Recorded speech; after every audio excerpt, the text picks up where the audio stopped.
Hello, everyone. Thank you, Abbas, for your invitation.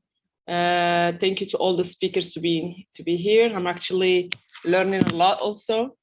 So I would like just to participate by saying that Logitech is part of the brands that actually is aware of where we are moving with the new way of working.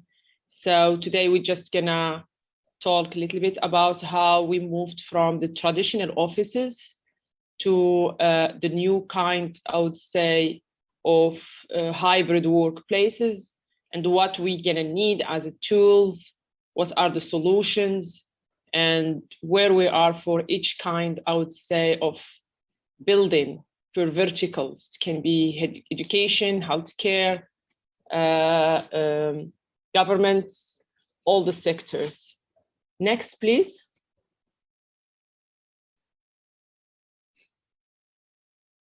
Yeah, so I would say because of the pandemic, we are watching all over the world how the new way of working from home or working from offices, it's changing.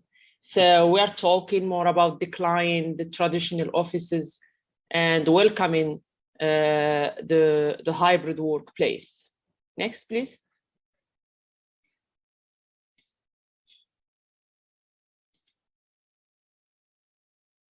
So the decline of traditional offices, actually, we are talking more about the video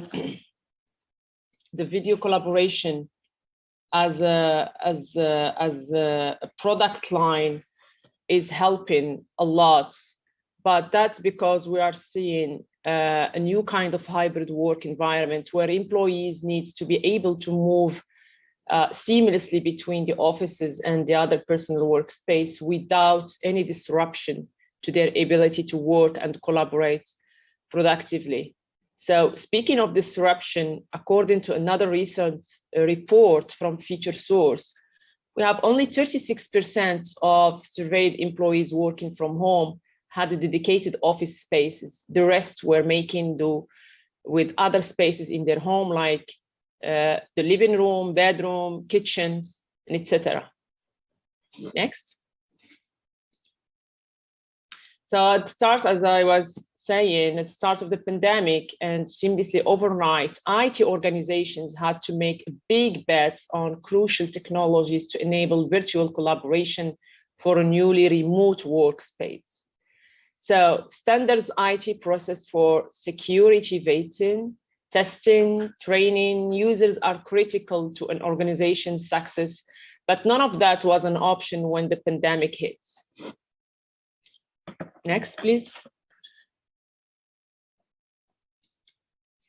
And with the pandemic, we saw the acceleration of two long-standing trends in IT, what we call the consumerization of IT, when the employees often purchase their own tools and apps or make do with whatever they have as technology on hand. And decentralized IT spending, meaning by that is funding for technology purchase is frequently provided by individual departments with little oversight from IT. Next. So the devices and the technology adopted by businesses decision maker enabled workers to get by in difficult time, but for long-term use, consumer device introduce a host of problems, like not vetted for security or manageable by IT, or not certified by optimized to work with video conferencing software from vendors such as Google, Microsoft, Zoom, or lacking features employee wants, like voice level adjustment or high resolution video that helps users look and sound their best. And by the way, I'm not using my Logitech product today, so that's why a little bit you can see the image is not good. And that's because I couldn't have my material today. Next, please. So the consumerization of IT at the hybrid workforce as remote workforce transition into long-term hybrid working styles. Workers need easy to use enterprise-grade collaboration tools as they move between home and offices. Next, please. So these consumer agencies include, of course, the webcam that we need to use to have an online conversation with a high quality, and the headset actually to be able to hear people. And at the same time, we need, of course, keyboard, mice, and monitors. So the one-size-fits-all approach isn't the best solution anymore, but leaving decisions about technology to employees is very risky, which we mean the IT need assurance that these tools meet company security and compliance requirements. So leaving the decision about tech spending to other departments without oversight from IT also introduces huge risk. Ultimately, it's a fine balance between consumerization of IT will continue to drive buying decision. Users have diverse needs and preference as they transition between home and office. So IT still needs to exert some control over the buying process decision. In the end, considering both the consumer mindset and the security compliance requirement is a key for IT decision makers as they expand the collaboration software they deploy. Next, please. So the global pandemic also accelerates the mass adoption of video conferencing. The video conferencing users increased time 3.5 post-pandemic, according to the research by Zoom and BCG. Over the past 10 years, video conferencing becomes simpler to deploy and manage, easier to use, and much less costly, affordable, and along with the technology such as high-speed internet made remote work possible for a large segment of work force, which undoubtedly saved lives during the pandemic. As a result, video conference is now ubiquitous among organizations that rarely used to before pandemic. Next, please. So today, the enterprise-grade headset and webcam for home office enable remote. These tools are relatively low cost for enterprise. The organization spend millions of dollars annually on licensed video collaboration services. By contrast, enterprise-grade headset and webcam represent small initial investment and generate a big ROI. Next, please. So this is more about why we choose enterprise-grade headsets and webcam. Next. Well, because they offer two major advantages over consumer device. Easy for employees to set and use, easy for IT to deploy and manage.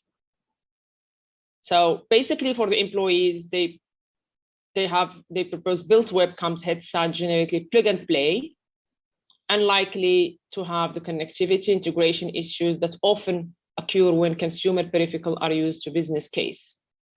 For the IT, standardization on a set of webcam and headset make IT's job easier when those users need support. At standard tech lists enable more efficient procurement from an approval list of vendors. Next, please. The quality is a major concern for employees. Employees are hyper aware of how they look and sound on the video calls. The more comfortable and confident they feel, the more they are going to use software and tools that IT has invested in. Next, please. So here we want just to talk about what is curated IT. So this word I would say is new in the world of technology, and curated IT is actually an approach more organizations are taking to give employees freedom. As we are talking about freedom from work from home, we are talking also about the choices, freedom to employees within a limited set of options. So by curating the options, IT can vet headset, webcams, and other technology tools for security, quality, integration, then provide a list for employees to order from. The choice should include enterprise-grade equipment designed to address consumer preference. Employees want to be able to choose between different webcams and headsets. So employees in different roles may be offered different options based on the job requirement, job title, personal preferences. The recommendation for implementing curated IT strike a balance to give users enough choice, but not so many options that they go into analysis paralysis. Give users an easy way to pick the solutions that are right for them, create direct link between them, the lists and the purchase mechanism. Next, please.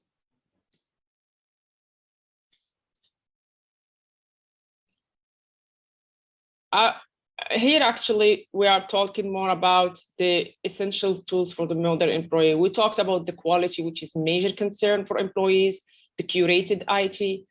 Now, the recommendation for implementing the curated IT is, as I said, it's give the users an easy way to pick up solution that is right for them and create actually to answer to all what the hybrid work is requiring. So we recently partnered with Frost and Sylvain to explore technology requirement for different type of knowledge workers. So we focused on 4 different categories: the stationary experts, desk-based work, constant connectivity, minimal distraction, traveling team player, which means ability to switch between mobile and desktop, heavy focus on communications, and productivity pros, which need flexibility, performance, support for highly mobile work environments, and campus roamers, easy connectivity to range of device, fashion forward style.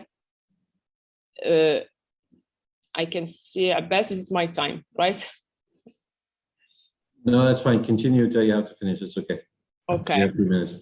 Please. We have a couple of minutes. You can continue. Okay. Thank you.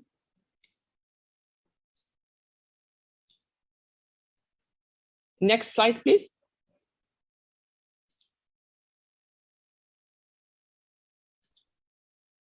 Yes, that's exactly what we just talk about it. So we can go to the next one. So why we want to build peripheral are now essential for IT end user. We want to plug and play solution, very simple to set. We don't want to have any connectivity integration issue, easy for IT to deploy, easier to purchase. Next, please. So here we talked about how the world evolving by verticals, right? And the first vertical that everyone knows, it's the education sector. We need our kids to be at school. We need them to, we don't want top education for everyone. So we are witnessing an evolution in the delivery of knowledge, fueled by the impact of technology in the classroom. So new resources infuse the classroom with rich, dynamic, interactive digital content, new education experience like flipped and blended learning that develop learning autonomy and independence, new boundaries made possible by technologies that allow learning to take place anytime and anywhere. These elements of the modern classroom inspire learning and prepare every student to be ready for college and the real world. They also present a teaching and learning experience that is more captivating, motivating, dynamic, engaging. So we design education culture technology that improves the impact of instructions, learning, student engagement, and teacher effectiveness, both sides of the classroom and beyond. Next, please. So here we're going to talk about the current trends. Next, please. Let's align on some fundamental points. We know the past year has been hard, but we also believe that there are opportunities in what everyone has been forced to do in this time. Technology in education is not new. The pandemic did not create it on all new trend when it comes to technology in education, but rather accelerated a path already underway. The speed with which technology was forced into learning naturally resulted in some bump along the road. Now it's time for us to figure out how to avoid the boomerang pendulum issue of just doing back to where we were before, and instead of capitalizing on what we've learned to make tomorrow better. Here in New York City, the massive size, for example, and diversity of student population has presented with a truly unique challenge requiring teachers, staff, parents, students to be ready for anything and any time. We cannot directly solve all of this problem, but we can address many of them, some quite directly and other indirectly. We know, for example, that video collaboration solutions should be prioritized as they can deliver an immediate massive impact after that on broad range of tools for student, teacher, and shared space to those solutions to further enhance the experience of students and teachers. Next, please. So here we are witnessing an evolution in the delivery of knowledge fueled by the impact of technology in the classroom. New research infused the classroom with rich, dynamic, interactive digital contacts. So we can still design education technology that improve the impact of instruction, both inside the classroom and outside and beyond. Next, please.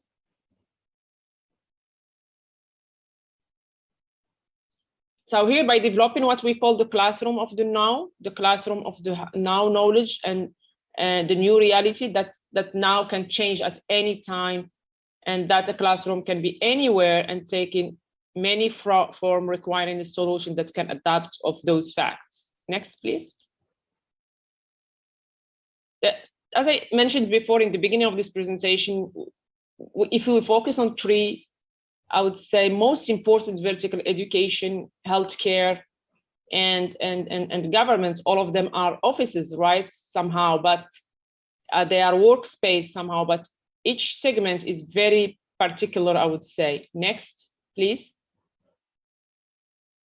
So for example, for the healthcare segment, even prior to the global pandemic, there were already many challenges facing the healthcare industry that impact quality, access, cost, and the delivery of care service, and telehealth solutions had started to come into the fold as a way to address them.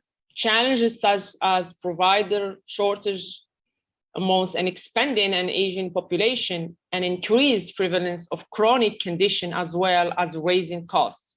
So increased access to broadband, both globally, this has given technology adoption and access into people's home, and technology advancements at large have led to simplified, convenient experience for consumers. Example, mobile banking, ride sharing, even one-click purchasing on Amazon, which has set the stage for consumers to expect and start to demand the same in healthcare.